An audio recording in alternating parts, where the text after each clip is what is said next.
చెప్తా చెప్పు. ఇది మోసం కాదు, ఇది మోసం కాదా? ఇది కరెక్ట్. ఇది దొంగ పడనా అసలు పడనా చెప్పండి. దీని మీద సంతకం కాదు, ఇది స్టాంపు డేట్ లేకపోతే చెల్లుద్దా లేదా? నువ్వు చెప్పమ్మా నాకు. స్టాంప్ చెల్లుద్దా లేదా? సీల్ వేస్తేనే చెల్లుద్ది కదా, దీని మీద సీల్ లేదు కదా అంటే చెల్లదు కదా. చెప్పమ్మా చెల్లదు కదా సీల్ లేకపోతే. మిస్ అయిందండి. నేను ఇచ్చాను ఇక్కడ రిపోర్ట్లో, దాంట్లో ఆ నెంబర్లు కొట్టి చూడండి. నేను అక్కడ నెంబర్లో సహా ఇచ్చాను. నేను రిటర్న్ గా ఇచ్చాను, ఆర్గ్యూ చేయట్లేదు. రిటర్న్ గా కంప్లైంట్ ఇచ్చాను.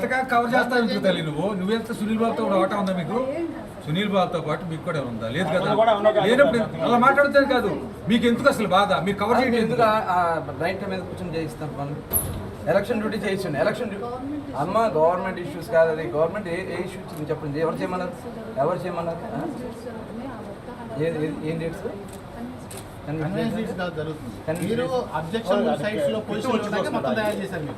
ఇక్కడే ఉంటుంది అమ్మ, బండితో సహా మంచి కూడా లోపల ఉంటున్నాడు. మీ దగ్గర వచ్చింది వెళ్ళింది మొత్తం చేస్తావు. ఇక్కడ కాదు ఇంకో చోట చెల్లి. నువ్వు ఎందుకమ్మా ఇబ్బంది పడతావు?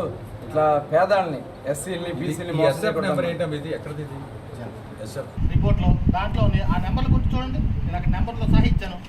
నేను రిటర్న్ గా ఇచ్చాను, ఆర్గ్యూ చేయట్లేదు. రిటర్న్ గా కంప్లైంట్ ఇచ్చాను. కవర్ చేస్తాను నువ్వెంత సంతకం ఇది. ఇక్కడ ఉన్నటువంటి రాజముద్ర, ఇది రాజముద్ర లేకుండా చెల్లుందా? మోసం కాదమ్మా ఇది. మీకు పిల్లలు ఉన్నారు కదా, రేపు మన పిల్లలు ఉన్నారు. మనం చేసిన పాపాలు మన పిల్లలకు కూడా తగ్గుతుంది, గుర్తుపెట్టుకోండి.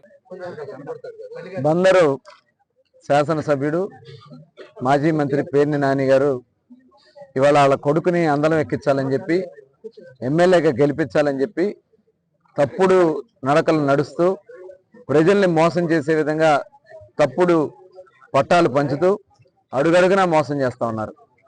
ఇవాళ అనేక సంవత్సరాలుగా రోడ్ల మీద ఉన్నటువంటి వాళ్ళకి ఇవాళగా మాస్టర్ ప్లాన్ మార్చాలా, లేదంటే వాళ్ళకి ఆల్టర్నేట్గా వేరే చోట ల్యాండ్ అన్నా చూపించాలా.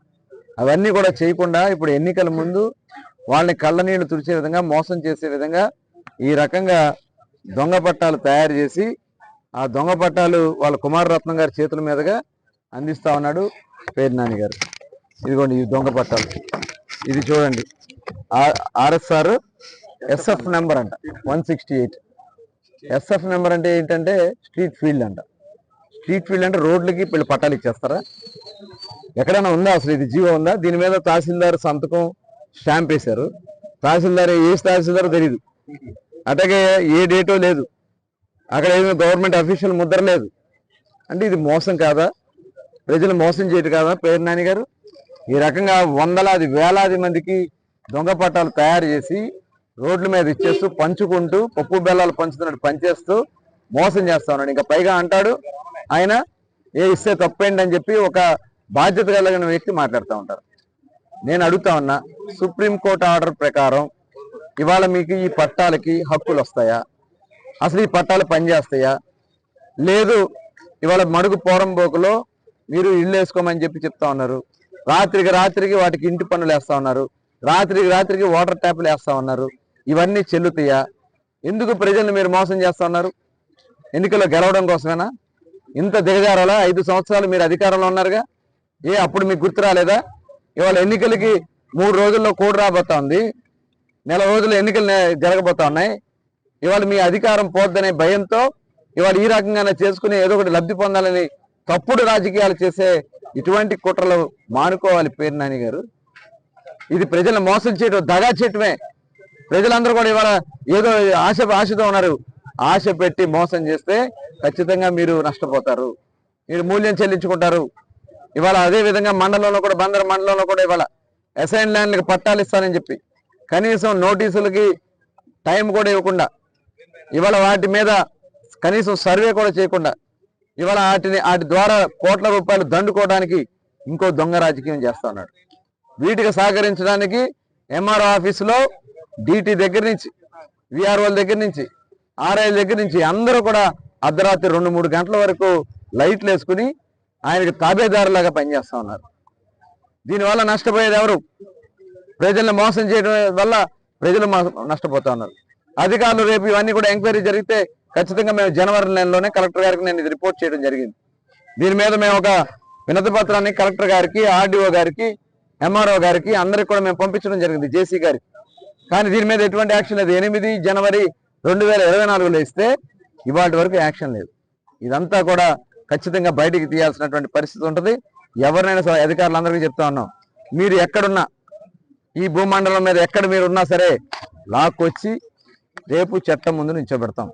ఆ రోజున మీరు మూల్యం చెల్లించుకోవాల్సినటువంటి పరిస్థితి వస్తుంది. మీ బిడ్డల పరిస్థితి ఏంటో ఒకసారి ఆలోచించండి. నిన్న మాట్లాడతాడు పేర్నాని గారు, నిన్న ఆ జీవో ప్రకారం ఆ ల్యాండ్లన్నీ కూడా ముడా ఆధీనంలోకి వెళ్ళిపోయినాయి అంట. ఆ జీవోని రద్దు చేయడానికి మళ్ళీ ఈయన్ని గెలిపించాలంట. మరి జీవో మేము ఇచ్చున్నట్టయితే ఈ 5 ఏళ్ళు నువ్వు ఎమ్మెల్యేగా ఉన్నావే, 2.5 సంవత్సరాలు క్యాబినెట్లో మంత్రిగా ఉన్నావే.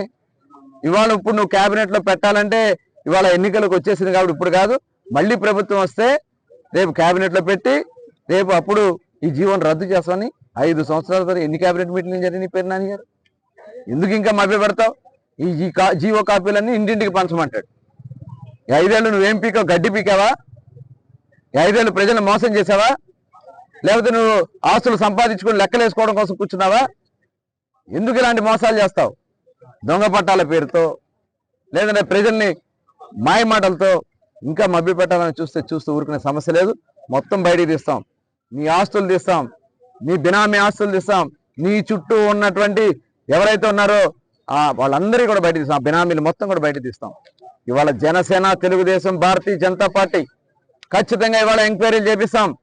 జాతీయ స్థాయి ఎంక్వైరీలు జరిగితే ఖచ్చితంగా గుర్తుపెట్టుకోండి పేర్నాని గారు, మీరు చేసినటువంటి దోపిడీ, మీరు చేసినటువంటి అరాచకాలు, మీరు చేసినటువంటి అకృత్యాలు మొత్తం కూడా బయటకు తీసి తప్పకుండా చట్టం ముందు మిమ్మల్ని నిలబెట్టాం.